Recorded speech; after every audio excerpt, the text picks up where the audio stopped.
Motte castles have several names. The most famous one is in English since it was in England where these castles had real significance. They can be known as Motte castles, feudal Motte castles, castral Motte castles, or, in English, Motte and Bailey castles. And why did these castles emerge? To be able to deal with the Norman raids. After all, not everyone could live in a city behind great walls. So the people in the countryside were truly at the mercy of the raiders' whims. That's why the feudal lords began building Motte and Bailey castles, which is what we're seeing on screen. Let's take a tour of the castle as if we were actually inside it. First of all, we come across two rings of palisades, one large one on the plain and another much smaller one, located at the top of a mound.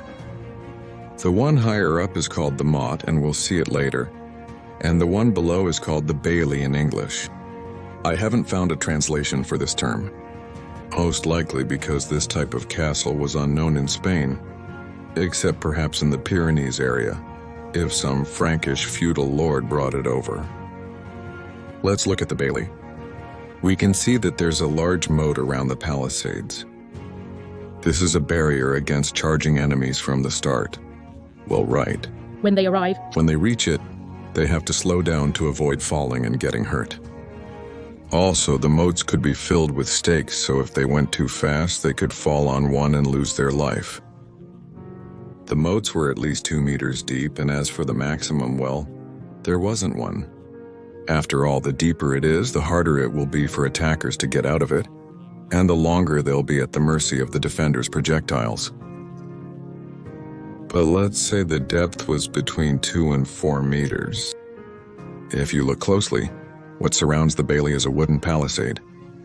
Something flimsy that even a piece of Roman artillery from over 600 years ago could break. But as I said, they only faced hordes of raiders, not armies. The problem with these palisades was that they could catch fire. And that's why attackers would try to bring flammable material close to the palisades and set them on fire, hoping that it would spread and the flames would consume the wood. Once we've seen it from the outside, let's go inside the Bailey. We see that what there is an inner courtyard without much space. This courtyard sheltered the lord's servants with small houses for their living quarters. In addition to the stable, there was an area for animals like chickens or pigs. It was also common for there to be a hall and a chapel. As you can see, the roofs are made of straw. And they can also catch fire if the attacker throws incendiary projectiles. You mean you don't know how incendiary arrows worked or what they were used for? Up here, I'll leave you a link to the video where I explain it to you. And I'd like to ask you that if you enjoy what I do, please subscribe, give it a like, and consider becoming a channel member to support this project financially. And now let's continue. As you can see, the embattlements had their adarve, which is the surface here where the soldiers stationed on the walls would walk. Or palisades in this case. Even though they might seem like very simple defenses, they served their purpose. There could be more than one Bailey per castle, depending on the power and wealth of the feudal lord. When there was an attack, the peasants from the surrounding areas could take refuge behind these palisades, so that there would be the minimum number of casualties possible.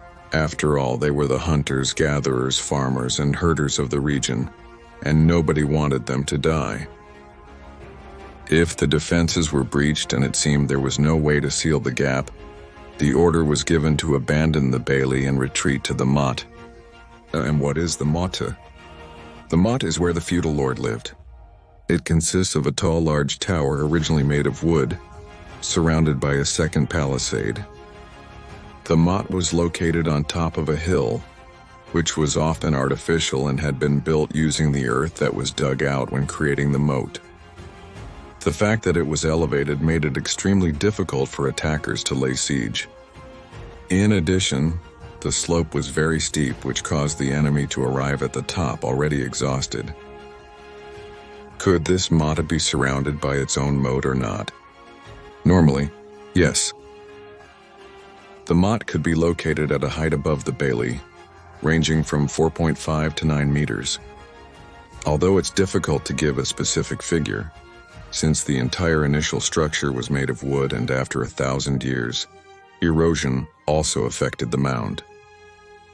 The diameter of the motte was between 25 and 100 meters. Again, depending on the power of the feudal lord, the motte was connected to the bailey through a kind of walkway or corridor. A slope as smooth and even as possible, which had a palisade on the sides, so that the attackers couldn't shoot at the defenders who were fleeing to the motte. At the end of this corridor we find the gate of the motte, which was closed when everyone had passed through and could be protected from the palisades. Basically, this was a motte castle, but it has many variations. For example, the gates, whether of the motte or the bailey, could consist of drawbridges, so that the entire fortification was surrounded by a moat, and the enemies couldn't use battering rams, only ladders. One last variant worth mentioning is the one where there were multiple mottes and multiple baileys.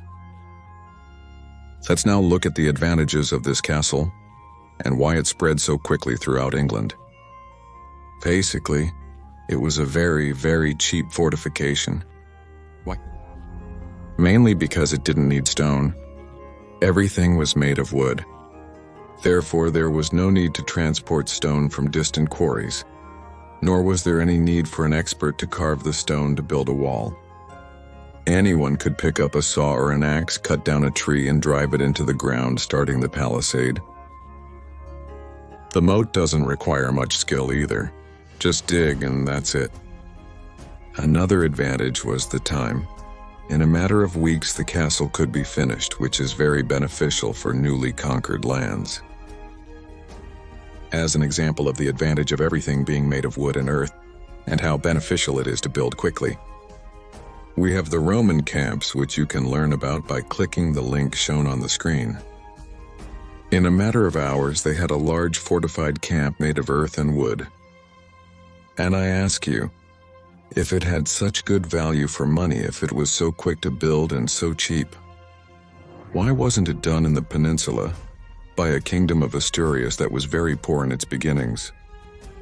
Pause the video and leave your opinion in the comments before I give you the answer. And here comes the answer. Well, because as I mentioned before, this castle is designed to face bands of raiders, people without experience in sieges and without siege machines, and with a contingent of only a few hundred troops if they even reach that number. In the peninsula, when the kingdom of Asturias, let's say, became independent with Pelayo at the head, they wouldn't be facing bands of raiders. The Christians had to resist against thousands of warriors or mellahs, experts after conquering all of North Africa and the entire peninsula, well versed in siege warfare. Therefore, these simple palisades would be no match for Muhammad's forces. In any case, by the end of the 10th century, these castles fell into decline and gave way to stone castles. The palisades were gradually replaced by walls. The wooden tower of the motte was rebuilt in stone. In short, these are changes we will learn about in future videos. Let me know if you liked this video and if you would be interested in learning about the castles that came after the motte castles. If I see that you really liked it and you ask me, I will talk about the entire evolution of castles and you will learn about it with me. How these small wooden defenses turned into immense, impregnable stone beasts which they eventually became. Greetings, strength and honor.